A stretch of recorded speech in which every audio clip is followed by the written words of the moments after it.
Okay, so we're talking with Alan Probst, good friend of mine, and you guys know the baseball story. If you don't, I'm going to tell you in a little while. But Alan, as a trapper, all your life pretty much. Yeah, pretty much. What is the number one trap that you would use for, say, coons? Raccoons. Well, that's changed a little bit over. Well, I should have prefaced that. We're doing a lot of our raccoon stuff, the nest raider, raccoon possum, the occasional skunk. Skunk got to be a little bigger skunk to reach the trigger on this, but the Duke dog proof or a dog proof trap. It's a cylinder about 4 inches. It actually resembles like a crawfish burrow in nature where they burrow up. The bait goes in, they reach down to pull the trigger, and they are very effective. They're actually dog proof because dogs don't have those tangible fingertips, so they can't get down in there and pull it. So it allows you to handle those problem animals, whether you're a homeowner, a farmer, a rancher, around your barns, around your pets. But that's the trap that we've been promoting. If you want an all-around trap that you're going to use along a stream bed, along a lake, out in the middle of the woods, around your house, if you don't have to worry about your dogs or whatever, you can't get much better than the 1.5 double jaw. We used the Duke 1.5 double jaw, and you get an animal to step in that trap, he's there the next morning. And those two traps, in pretty much every situation that you have, they're going to handle it. Now, you can also use cage traps if you're in a apartment complex and things like that to take those animals out quickly. But if you're actually going out and doing this in the field or whatever, or on a farm or a ranch, that dog proof or that 1.5 double jaw is just going to do everything you need. Okay, so I knew this, and you just blew up my premise here. Sorry. That's all right. No, I knew this because I just caught. I actually bought some dog proofs at the National Trappers last year. As you know, I actually just got my certificate for trapping. Congratulations. Thank you very much. You know what? That is the most. I just went on my Go Wild account for the Wisconsin DNR, and it says Trapper Education. It's got the check mark. Yeah. I have never been so proud to be a sportsman, to have that, because I've always admired trappers. But this is my way of backing into this podcast. Yeah. Alan Probst, you know him from North American Trapper. You've seen his TV show. I'm a living legend in our industry. I know you're too shy to take that compliment, but it's true. But I should rephrase that question, because the thing I wanted to talk about, if you had to kill a raccoon instantly, what kind of trap would you use? That's not worrying about pets and things like that. Yeah, that's going to be your body gripper Conibear. Thank you. Yeah, the Conibear. Actually, I have to go a little further why I didn't throw that in there. I don't set them for raccoons because it's illegal in Pennsylvania to do so. Even like 160s? You cannot set any Conibear on land. Really? On land. You just can't. Oh, man. And there's very few states that I actually go to, like Illinois, you can in Mississippi, but a lot of the states that I trap, you're not allowed to use the Conibear on land. So that it's actually one of those things like, yeah, that's a very effective method, but it's a very effective method for anything that hits it. So you got to be very careful when you set those on land, and you got to make sure that there are no pets around and things of that nature, because they're very clean, they're very quick, they're very efficient. They will take care of that animal immediately. So that's how I wanted to start this. Because, and I blew up your whole... No, that's okay, because I'm learning as I go that...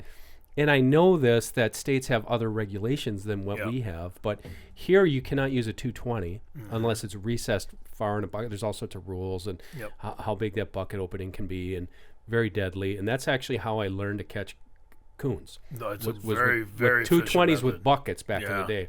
But 160s you can use. It's a smaller opening. But so I got my certificate here a couple weeks ago, and on my farm I live 20 miles north here in the sticks. Yep. Last week I caught a skunk, a possum, and last night a woodchuck with my 160 around my farm buildings. Yeah. Because they're killing my chickens. Yep. and they're getting into the woodchuck was up against the foundation and all that stuff. So my brain, I know, works like yours, because off camera here we're looking at the old school deer hunting picture. I love it. From 1905. We'll flash that on the screen. Ian will get that up for you. But all those guys, I think, are shooting, and you guys can correct me if I'm wrong. Look at the photograph if you're watching the podcast. I believe it was 1892 Marlins lever actions. But anyways, the history of anything, I go down those rabbit holes immediately. Yeah. So once I got this 160 from my brother-in-law, who actually got it from my dad, who passed away last year. Yep. And my dad used it for woodchucks. So it was last night and this morning. I'm sitting up like most of us do at 3 o'clock in the morning, and we're looking at social media and reading Google. And I'm like, who invented the Conibear trap? Do you know? Was it Frank? Frank Conibear. Okay, Frank, yeah. Frank Conibear. So the story there, I'm going to give you guys, you have to look it up if you're a deer hunter or a trapper, especially a trapper, but just the history of America. This guy came over from England when he was like 3 years old, and his dad put him out there. I think they were in British Columbia and Ontario is when they started. He ran a 200-mile trap line when he was 16 years old. And they said throughout his course of his life, trapping for 32 years, it was the equivalent of circling the world 4 times, which would be that's impressive. 100,000 miles. Impressive. You'd be hard pressed to find many people doing 200-mile trap line in a vehicle today. No, I don't think you could. That's just so impressive. On foot, yeah, that's with impressive. Canoes and stuff too. That's old school mountain man right there. So back then, it was 1928. The price of mink was $40 a pelt. Mm-hmm. Equivalent to what did we say? It was probably $300 or whatever. Well, it's like $750. $750 in today's money. And so we did the math, and I was doing that. I was like, well, the price of a mink coat, a full mink coat back then in 1928 was $35,000 just for the furs. Wow, that's really. So you understand why those guys trapped. Yeah. And we were talking about those old school deer hunters, how tough they must have been. That's why they kept their secrets. So what was the pressure on the like the animals themselves? It was like you're going out trying to find gold bars. Yeah. Yeah. You know? So back then, I don't know if you know this, I didn't. So he invented that trap in 1929, didn't perfect it until 10 years later. But already there was, I wrote it down here. Back then in 1949, it might have been 1940, Association for the Protection of Fur-Bearing Animals. That was actually a thing. Mm-hmm. And he developed that trap basically, which I didn't know. He said with mink, they could pull their feet off and legs off and stuff and footholds. So they wanted an instant, something that was humane. Mm-hmm. And that group, the Association for Protection of Fur-Bearing Animals, actually financed the Conibear trap. Interesting. So they could perfect it to what basically that same trap we're using today. Google's your friend. It is. Like this is all stuff. Back in the day, I would have had encyclopedias and I wouldn't have found this. I think that's just impressive. Like just the foresight and being able to. Well, I'm not an inventor, to a certain extent. I guess I'm a formulator of lures and stuff, but I'm not a mechanical inventor. I mean, like I need the oil change. I have a hard time finding. I have a hard time finding the cap, but that's just really innovative, and And you know how he got the idea? So this tells you how, like the inventor brain. He actually took his wife's egg beaters, and he somehow, I don't know, finagled 2 of them together. And when a mink stepped in that egg beater turned and it couldn't get its leg out of there. Interesting. And so then he's like, okay, we got to figure out a thing with springs and, the metal, the iron. What would you call them? That's so cool. The rods or whatever they call. Well, the jaws. The jaws that snap shut. Yeah. And one comes across the back of the head, and one comes across, and it's instant. Yeah. And that's what happened with the skunk. That's pretty impressive. By my chickens last week. Well, that's good because you don't spray them. No, I got a faint smell. Yeah. I'm like, oh, it's the 6th skunk I've caught this year. But okay, so that was our intro, that's cool. Which I kind of bungled. I'm glad no, you didn't bungle it. I didn't help you out by no, you actually saved it because I'm like, of course. footholds, that's what they told us, are the dog proofs. Yeah. If you're going after coons, you're not. Have you ever caught anything other than a raccoon in the dog proof? Possums, they work really, really. Actually, with everywhere that we're trapping raccoons, there's possums, and you don't know what you're going to get. And we've caught skunks. In a dog proof. Yes. Okay. They have a tangible finger. The problem is that the small ones can't get their arm down in there. It's got to be a bigger skunk. Okay. Usually, you don't catch a lot of smaller, but a possum works that trap just as good as a raccoon if he comes by first. I did not know that. Yeah. I've caught possums I've caught them in box traps. Yep. I've actually caught them in footholds, but I've never caught them in a. I promise you, if they come by there and you have a dog-proof set, you're gonna have a possum. Do they go after the same things? No, not necessarily. Because I bait the dog proofs. I'm sorry, you guys. I'm going off a tangent, but you're gonna learn a lot about trapping here and deer management as well. Do they go after marshmallows? Because that's what I use. They'll work a trap, whether you're using a market bait, something like I create or other people on the market. They'll work that. Ours has that crawfish soaked in crawfish like oil, pure oil. So we like that, and that's our forte with our bait or whatever. We use that crawfish smell, and they work it really good. But they're going to work it whether you're using cat food, dog food. There's a lot of people that catch possums in those traps. Don't use cat food, dog food, and anything else is what I would recommend, right? Well, I don't like using cat food and dog food in the DPs by itself. Now you can mix some sort of a fish oil or a crawfish oil or anything of that nature. But the problem with cat food and dog food is it disintegrates in liquid. It crumbles, and if you get any rain, you get any moisture, it dissolves and it's just mush. And you're well aware of, you throw a piece of dog food or cat food, it falls in the water dish, and it's just like a bunch of mush. So you really want to stay away from that. Marshmallows, a lot of guys use marshmallows. A lot of guys use gum. I've heard gummy bears, a lot of different things. So it's really not hard to catch them. You just got to have it in the trails where they're at, where they're coming through, and they're going to work the traps. Mine's all around my farm, so I haven't ventured out. Okay, so let's get to. We're going to give you 3 things here that are going to help with your deer hunting and also deer management. And when I say deer management, I'm talking about the whole ecosystem of your property. Whether you have, like me, you've got 9 acres or you've got 90 or 900 acres. Alan's brain is about, it's about managing the resource. And then when it comes to hunting applications, the big thing that I want to talk about, which is number 3 on our list, is scent control and scent usage, because you have a lot of insights there. So first of all, we're talking about trapping, which lends right to this time of season. We're taping this in spring. Coyotes in North America. What is the situation with coyotes? Because I know in the Southeast it's a problem. Do we have a coyote problem for the most part in North America? And if so, how do people even tackle managing that? Or can you? We could spend the next hour talking about all those We've got about 10 minutes on this topic. There's problems with coyotes pretty much everywhere across the country. I mean, there's a breeding population in Central Park, New York City. So, I mean, you can, back in the 70s, you started to hear of a coyote in Pennsylvania. Now, there's more coyotes in that upper tier than there probably are fox.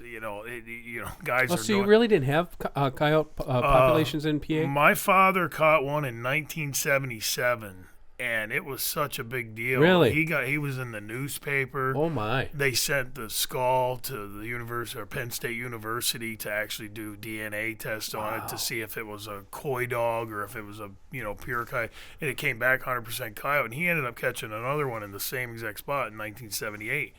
And they were in the area that we lived in, that north central Pennsylvania area. That was the first, or one of the first, that was documented. It would be like somebody catching a mountain lion now, in Pennsylvania. Well, there's your proof. Then through the 80s, you would hear more and you would see more and you would catch one or two here and there, but you don't even have to target them now. They're everywhere. Wow. And I trapped 6 states last year. I trapped 8 states the year before, and I catch coyotes in every state, and that's all the way from Pennsylvania to New York to Illinois to Missouri, Arkansas, Mississippi, but it's everywhere. Texas, they're everywhere. There's nowhere that's untouched by the coyote. And when they do get bigger numbers, they are going to start to cause problems. You're going to start to see your cats disappear. You're going to start to have problems with your dogs. There's just a multitude of things that they're going to get into.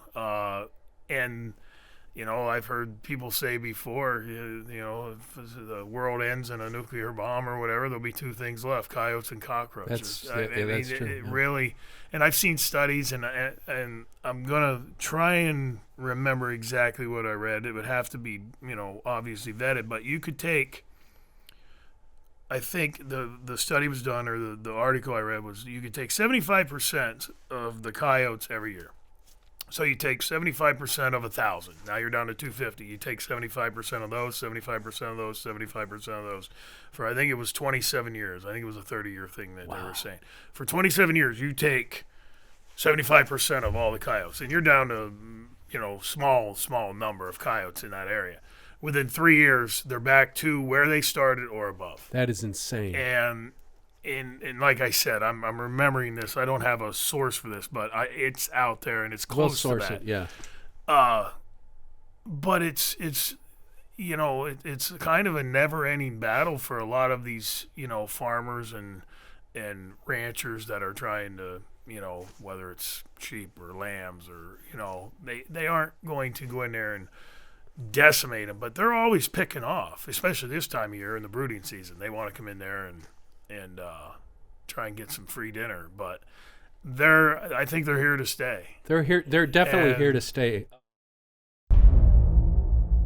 Deer Talk Now is brought to you by Moultrie Mobile. The all-new feed hub from Moultrie Mobile is a remote game feed manager that's compatible with all major feeders.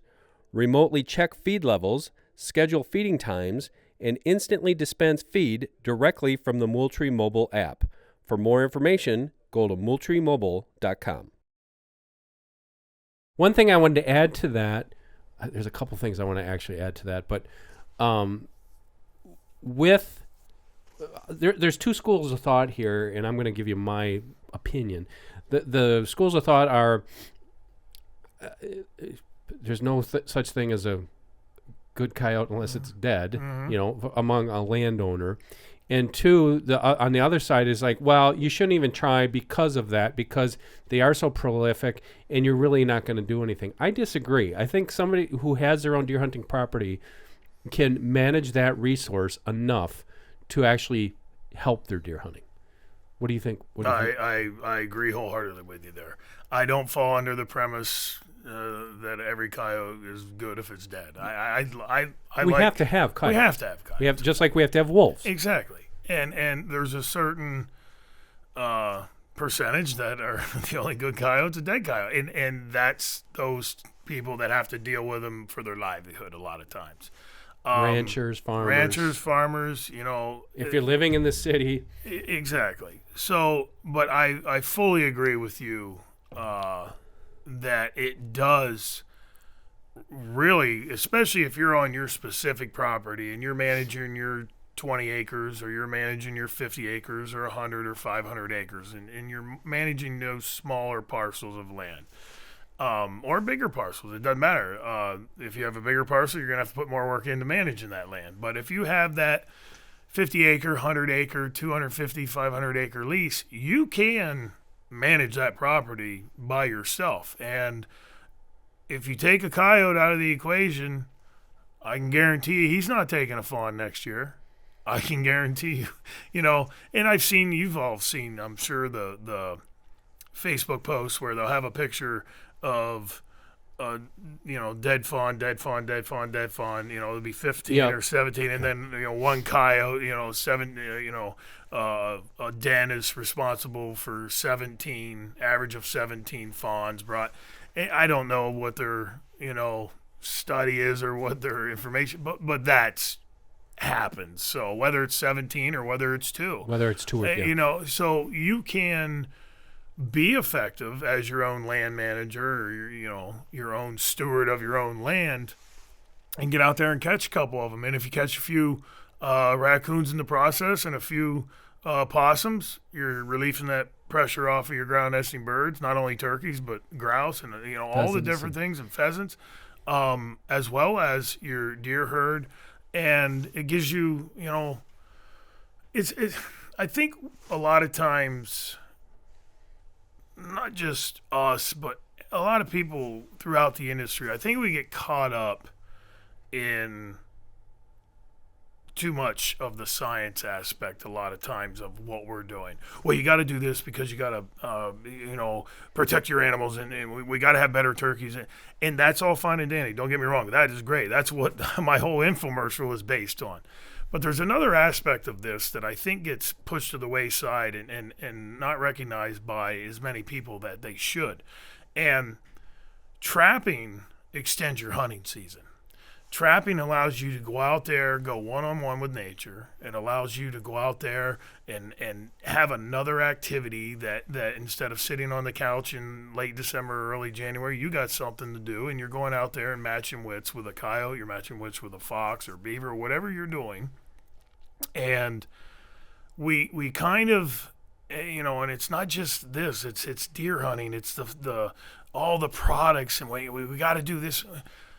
I just went turkey hunting with Phil Farrar from the NWTF on this trip. That was my first stop. I stopped and we went out. We heard some birds and went up the bottom of the mountain. They went up the mountain. We went back up the mountain. We went on. I went empty, so that's fine. But being there, and it's been a while since I've been out there, and I know you went through it, and I'm going through it. And lost my father, and not that I didn't think of that beforehand, because I always recognized the value of that, but I was sitting there next to that tree, and the woods come alive with them birds and the sun, and dude, at that point, I don't give two cares if we get a turkey that day. Yep. I just had my hunt Yep. for that 10, 15 minutes. So I think we, and it's not just you and me, it's across the board. We all get into that rut, and I didn't mean to get off on a tangent here with this, but that is a value that I think is overlooked a lot of times. And I would say that as a trapper, you learn so much of animal behavior, and you learn so much that's going to help you as a hunter as well. That is 100% spot on. And the things that I've learned trapping, whether it's animal sign or reading sign and all these different things, has made me a much better hunter, whether it's turkey or deer or whatever, because you understand. You understand, and that's the point I want to make there is, and it's showing through what you're talking about here, Alan, is trappers, in my opinion, are the best conservationists out there because they understand the holistic part of this ecosystem. Because what I pick up from that is, like, yes, we want to manage, but a lot of times, let's face it, a lot of us get stuck in this single species mentality. We have to do everything to have more deer, bigger bucks, whatever. But then we forget about these other animals are there for a reason. Now, we're not saying scorched earth, kill them all. Yeah. But you see it all the time with properties that don't have any management. Those other things that you want to do, let's face it, you go turkey hunting, you'd like to hear a turkey gobble maybe. Yeah. You'd like to be able to chase them, but if you're dealing with skunks and coons and possums unrestricted, you get into those dead seas, especially around here on public lands. Absolutely. That don't get trapped. Absolutely. So I started trapping mine, and we talk about, you can't do anything. Well, I tell you what, I've been laying pretty hard pressure on those predators in my turkey hunting. Yeah, I've seen a lot more turkeys in the last 4 years than would have before that. It's going to get better. One of the other things I want to bring up, seeing that we're on that topic before we move to number 2 of the things you can do, is have you ever dealt with situations or you've seen or read where, because people say, well, coyotes, they can transmit heartworm to dogs and they can carry rabies. Is that a real threat in unregulated coyote populations? It is a threat. Mother Nature will take over. That's one thing that we didn't touch on. Mother Nature will take over. And Mother Nature doesn't come in there and go, well, I'm going to take that one. I'm going to take that one. Take them all. So there's been areas where, you go, and I was just in Illinois this year. I went out to my friends and their farmers, and it's a nice little trip for me. I usually go there for 3 or 4 days out to the sour farm, and I set my traps and whatever, and across the highway where was my best spot last year, and I didn't go in there and trap it. I trapped it for 3 or 4 days. I'm going to go set the same trails, and I'm going to do just as good. Well, I went and set those trails, and the trails are there. And I went back the next day, first night, and didn't have anything. I went back second night, had 1 coon in like 18 sets. And, wow. and the year before I had 6, 7, 8 a day. So I was having somebody skin my fur for me out there because I'm not capable of getting that done on the road, and I don't want to throw them away because I want to get the true value out of them. So he comes over to pick up the stuff that I caught in the other areas. And I said, yeah. I said, this one spot I thought was going to be my best spot. And he's like, where was it? Over off of, I don't remember the road now. And I said, yeah. And that other, he goes, yeah, my sons trapped the same areas over there and they caught nothing. And he talked to the game commissioner, DCR. December went through and killed everything off. They killed all the coons off. So that's one aspect. That's something that people don't see. Exactly. And rabies is another one of those diseases. And if you have a rabies that comes into an area, it's going to affect the population. It's going to, like if a raccoon has rabies, it's going to affect the raccoons more than it does others. You might have a raccoon bite a fox and then it takes longer. But, that'll come through, the rabies. But rabies is something that, back in the, there was a guy named Bob Weisskopf, I believe. I think that was his name, Bob Weisskopf, that was a big rabies guy. Yep.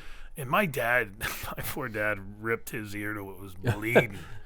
And my dad asked him so many questions. My dad actually went and got the pre-rabies shots because he was afraid of that, because it was kind of... Well, it will kill you as a human if you get it and don't know you get it, don't get the shots, there's no cure. You're dying, yes. And you really have to be careful. So... it will, but do I worry about it? No, but I take precaution. I don't touch animals' mouths where the saliva is, and because it's carried through the saliva, and I don't go around there, well, here, let's see what them teeth look like with my bare. I just don't do that. Interesting thing, because you say Mother Nature takes over in that way. Mm-hmm. Another way Mother Nature takes over, another thing that I read, this was a Google nighttime escapade from a couple months ago. You're talking about coyotes, about how you can just hammer that coyote population, let off a short amount of time, let your foot off the gas, and boom, they're back. Yep. What I didn't realize, and I'm sure you can give insight on this, raccoons are the same way in as far as correct me if I'm wrong, but what I read, if you put intense, I think this is a Penn State study, if you put intense pressure on a raccoon population, their litter rate goes up. That's something that has been documented. So they're actually giving birth to more babies because somehow they inherently know your population's going down. We have to fix this. I understand that, but if you're, it's that double-edged sword like we were talking about a little bit ago.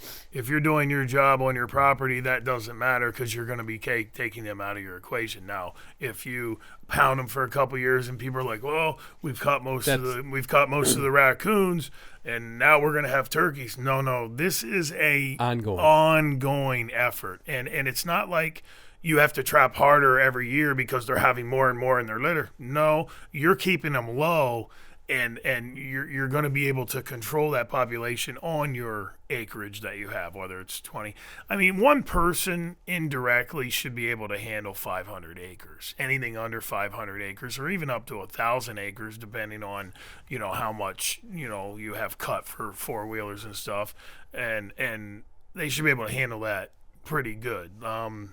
If you got a little 50-acre plot, and you think, you're going to be able to know with your game cameras and stuff how many raccoons and, what your critter population Coyote, fox, is. whatever. You're going to see those on your game cameras, and pretty much everybody has it directly shot to their phone immediately now. So you're going to be able to dictate how many traps you're going to need to catch them. And if you just consistently keep that pressure on, and, if you're living there and you have time, just leave them set. And whether you catch something I had a guy email me, then called me, and in the phone conversation, he said that he had a coyote set on the side of his driveway going to his mailbox, and it was the 41st day when he caught the coyote. Wow. And he's like, have you ever heard anything? Oh, yeah, as long as the set's still working and it's not freeze thaw. And he was in, like, Georgia or Alabama, so, you got that pine straw and them needles. That set's just perfect. And he actually, 41st night. He got it. So, the longer you leave them in the ground, the more they're going to work for you. Plus, they work for you 24 hours a day, 7 days a week. The other thing, too, with that is, and now there's different ways of utilizing what you catch. If it's fur season, you can utilize the fur. Some of these things, I'm surprised. Last year I tried woodchuck for the first time. To me, it was the best squirrel I've ever eaten. Nice. I know some people eat raccoon. I don't necessarily like it. But there's other things you can use it for. You can use it for bait. I don't know if you can do in Pennsylvania. I know you can use it here. Yeah. You can use it for bait. I lost a lot of my laying hens to weasels. And the best bait was my buddy gave me some beaver meat. But I also used coon meat for that, and I think I caught 6 or 8 weasels last winter after one killed all my hens. But now I got hens again, so I don't want them to get killed. So there's different ways you can utilize that stuff. If weasels were the size of mountain lions, there wouldn't be any humans on Earth. We'd be all dead. Dude, they are literally... They're vicious. Ounce for ounce, the most efficient killing machine. And that's all they do is kill it. Maybe drink a couple drops of blood, and then they go on to the next one. They are straight vampires. It is. I love them. I think they're just. I love anything like that. I hate them because they kill them. Well, you know what I mean. But I revere them. Okay, thank you. I revere them. I don't love them. I revere them. I revere bobcats. I revere the size of a chipmunk. If you guys don't know, we have, I think, they're called the short-tailed ones around here. They're about that big, and one of those little suckers killed 12 hens in like 10 minutes. Dude, they're a killing machine. Yeah. Unbelievable. But I just can't get past that. Reframe your question again. I didn't even have a question. The question was about, I don't think it's just for coons. I think it's for other. Wait. Okay, yeah. I think they call it compensatory. Yeah. You're gonna have to help me here. Basically, their reproduction rate goes up. Yeah. Does that happen with coyotes as well? I'm not like... Have you noticed it? Like the more pressure you put on coyote populations, that if you don't stick up with that pressure... Because I think in the southeast they have that problem. I think that is a issue that they will have more. Now the thing is, they've already proven this. Now you take a coyote... you take a coyote off your land. If there's a lone coyote there and you get him out of your equation, they say a transient's going to move in like 2 to 3 weeks. So that's that ongoing effort. As far as litter rates and things like that, I'm not qualified to even give an opinion on that. I'm actually looking more at the studies like you are. A lot of my information comes from qualified studies like Missouri and some of the other states that have done studies that they say that the raccoon is the largest mesopredator. They're actually about responsible for about 70 to 71% usually across the board in most all studies. That's about where it falls. That 70 to 71% of all nest predations are done by the raccoon. Wow. They are the premier wow. Taker. And then you have the possums, the gray fox, the coyotes. That the problem is with turkeys a lot of times, that hen doesn't leave the nest. So it's not only the nest, it's the nest plus one. Mm-hmm. And these studies have shown that the average raccoon, now this isn't all turkey nests, and it's not all game bird nests, but it can be chickadees, it can be any nest, but they're going to average in a brooding season about 1.5 to 2 nests per critter. Wow. And I've just seen a study that came out of, there's a guy out of Missouri that always posts some really good information.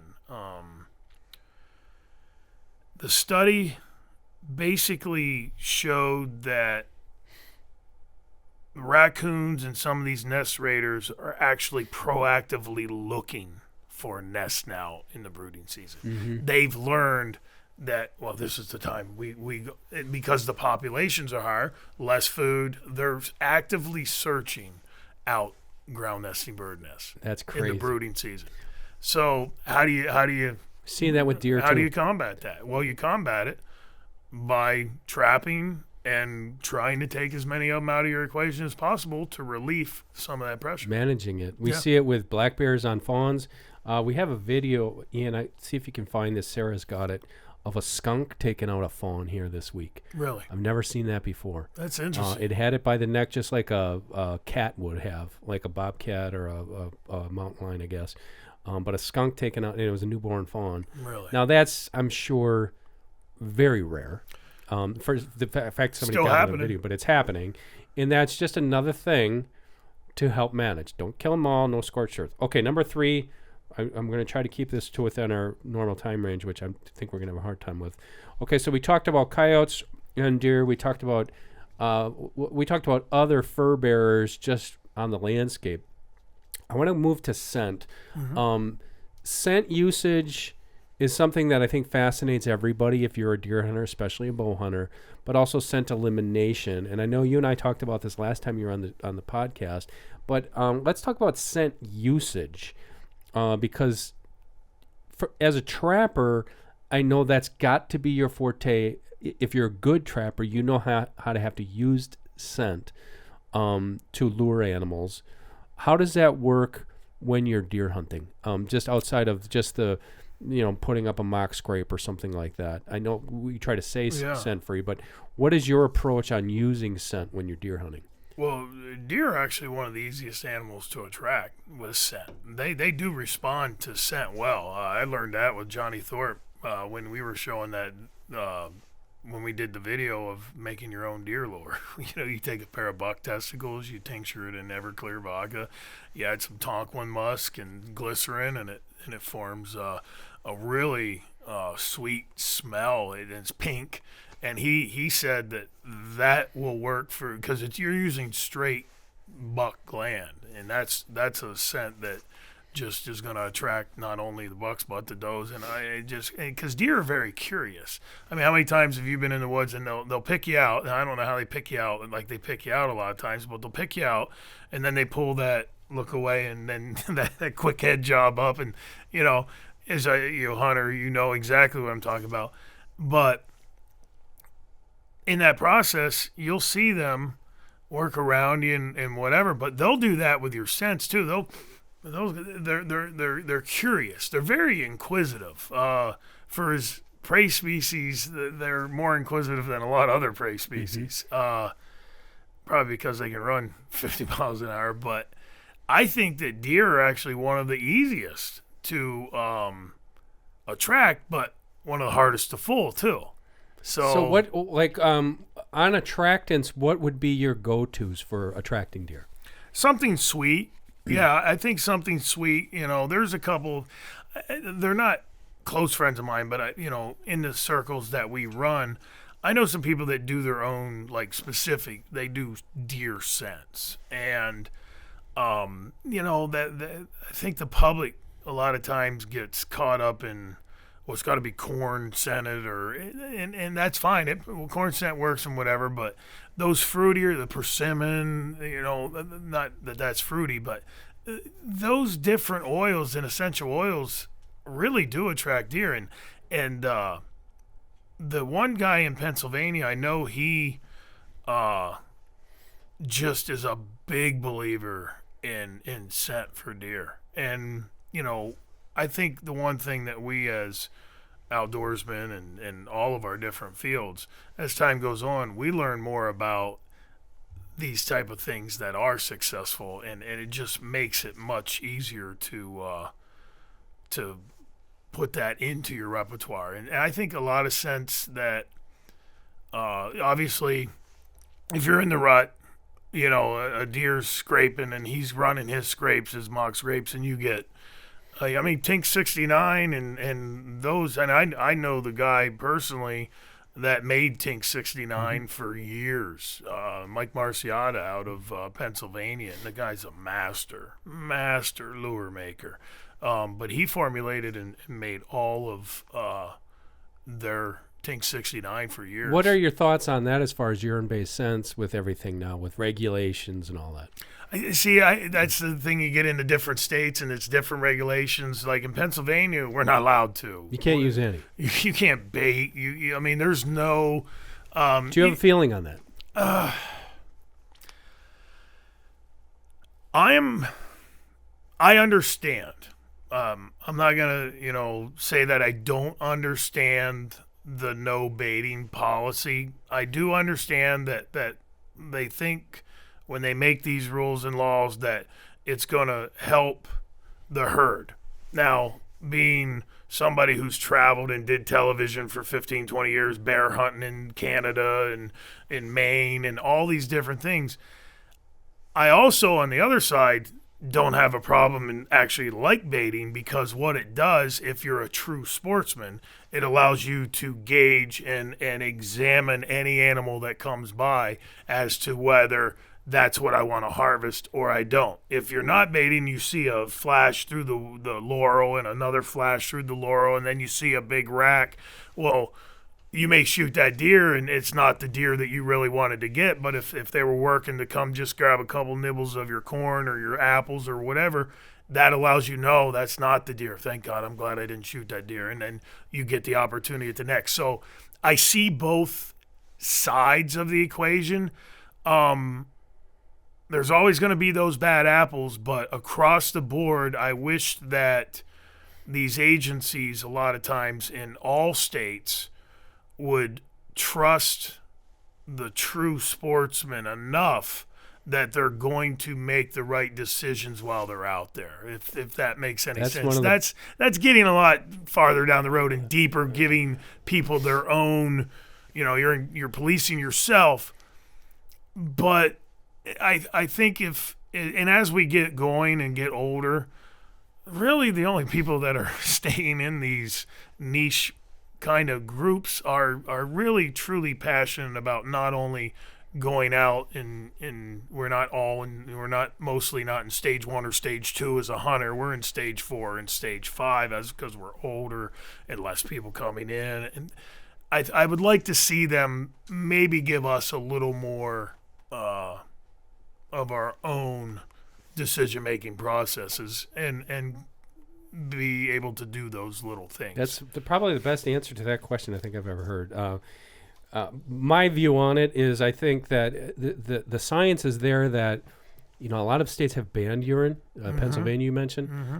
The science isn't there for disease transmission. We know that it will take, it's like 30,000 gallons of infected urine from a CWD infected deer to affect 1 gram of brain protein, if that would happen, which is ridiculous.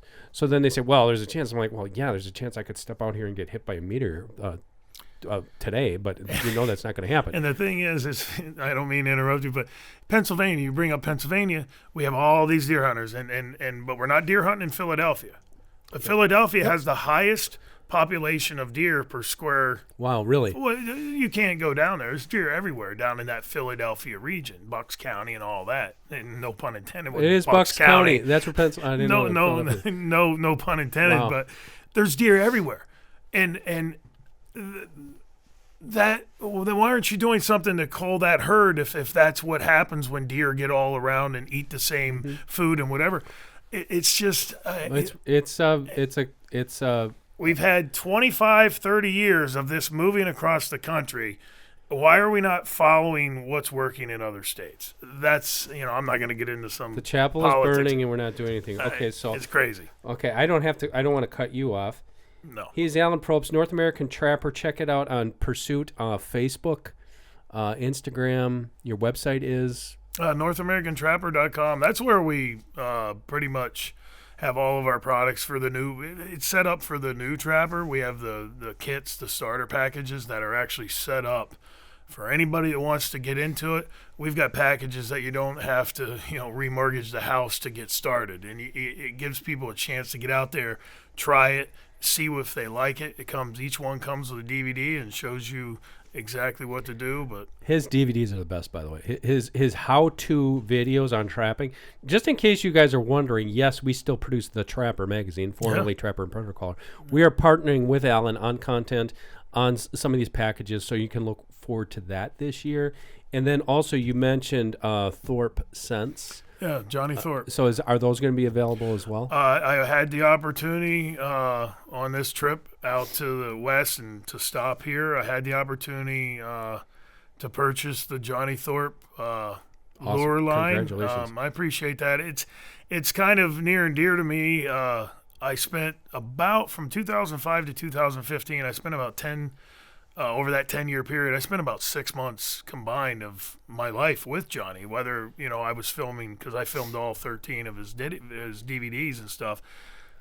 We'd go and film 2 or 3 DVDs. I'd be there 8-9 days, and then I'd go back, and the next year I'd be there about 9-10 days. And so over the course of time, about 6 months. And, I spent a lot of time with him in that first shed and to have the opportunity to purchase that from the gentleman that bought it from him back in the day, I just really want to make sure that it's done right, it's authentic, and everybody's going to know that, that's definitely Johnny's formula. So that's awesome. My goal. That's awesome. We look forward to that. And I'm going to leave you, Alan, with a question. Again, I hopefully don't bungle this one. I bungled the lead. You've heard of the movie Smokey and the Bandit? Yeah. So what would you rather be, a Smokies or a Bandit? Probably a Bandit. You know where I'm going there, right? I think. Yeah. The oh gosh, you're gonna have to help me. What city was the Bandits? Quad City River Bandits. Yep. And Knoxville Smokies. Well, Knoxville was good too, though. You hit 10 home runs. If you don't know, he played professional baseball for like 10 years. A long time ago. And me being the baseball geek, I had to look it up. I think you hit 10 home runs for the River Bandits, and you might have hit 11 for the Smokies. Yeah, I think, I did everything good enough to keep me in the game, but I didn't do anything good enough to get me in the Hall of Fame. But I had who did you catch again at Quad City? I caught Billy Wagner's first game. Wagner, yeah. And actually, it's ironic, that was Alex Rodriguez's first professional at bat. It was? Yeah, I mean, it was like 40 degrees. It was snow flurrying there on the Mississippi River in April. What did he do? There was a lot. If you remember back, Alex Rodriguez got like $2.5 million out of high school. And that was crazy money, because the highest to that point, I think, was Phil Nevin at like $700,000 for the first pick the year before. And then the following year, A-Rod gets drafted out of Miami, wherever he went to high school, and he got like 2.5 million. So we're opening up against Appleton. And Appleton. That's right, the Appleton Foxes. Yeah. Foxes was the Mariners. I don't know if they're there now. That's 45. No, it's the Timber Rattlers. Okay, so the first game, Billy Wagner is our number one guy, and A-Rod is obviously, we all know who A-Rod is. And there's a lot of media there because Billy's a 5'9" left-hander that throws like 98, and it's 40 degrees and it's snow flurrying, and I, in my mind, was like, well, we're going to show this kid. And I set up on the inside corner, and Billy threw a fastball at about 98 miles an hour, and A-Rod dropped the head and hit a line drive off the left field wall, and he got to second base, and I thought to myself, okay, that kid's good. Holy cow, I never heard that story. Yeah, that kid's. Was that here in Appleton, or was it? No, that was in Quad Cities, right on the Mississippi River, and he hit that line drive off the wall. He almost knocked it through the wall. I was like, damn, that kid's got some good hands. Wow. Yeah. That is an awesome story. You know, I made the All-Star team that year, and A-Rod made the All-Star team. Billy made the All-Star team. I got to go to the All-Star game in Fort Wayne, Indiana, but they weren't there. They got moved up by then. They already moved They up? were already gone. Billy Wagner, I think he pitched for the Astros, right? Billy pitched for the Astros, the Phillies, the Braves. He was pretty. He was He had 400, and he should be in the Hall of Fame. He was a closer. Yeah, he should be in the Hall of Fame. And he's not? This year, I think he got 73% or 72%. Oh, man, just missed it. I think next year is his last year he can, and I think they'll put him finally. He put should. him into He the should Hall be there next year. Okay, there's your baseball note for the day for this episode of Deer Talk. I love it though. I don't get the chance to talk about it much because I really don't even like. That's 20. My last year was 2001. That was when I was with the New York Mets. Yeah, and you played for I don't know how many organizations. It was 3. It's only 3. Mets, Astros, and Blue Jays. It was really cool. Like I was in big league camp with the Mets in 2000, and the 4 catchers were Piazza, Pratt, myself, and Vance Wilson. But that locker room had, I think there's 3 Hall of Famers in there. Holy Piazza, cow. Ricky Henderson was in the locker room. I was just looking up his stats. Yeah, Johnny Franco, the left-handed pitcher, Yeah. Jesse Orozco, Robin Ventura, Todd Zeal, Mike Hampton, Al Leiter, Steve Traxel. They went to the World Series. That was the Subway Series. Ventura is noted for getting 4 consecutive noogies from Nolan Ryan when he charged him out. He got lit up. Yeah, that poor guy though. He made a really bad decision, and boy, they rode him hard about that. Yeah, they really did. And he still gets. Oh, we could go on for baseball here for about an hour, probably, but we won't. We bore everybody. Okay. All right. For Alan Probst, I'm Dan Schmidt. Make sure you just like and subscribe. That's all we ask of where you're ever listening to this podcast or watching the podcast. If you're watching it, it's on YouTube, Facebook, Instagram, and elsewhere. We will catch you next Thursday for another new episode of Deer Talk Now.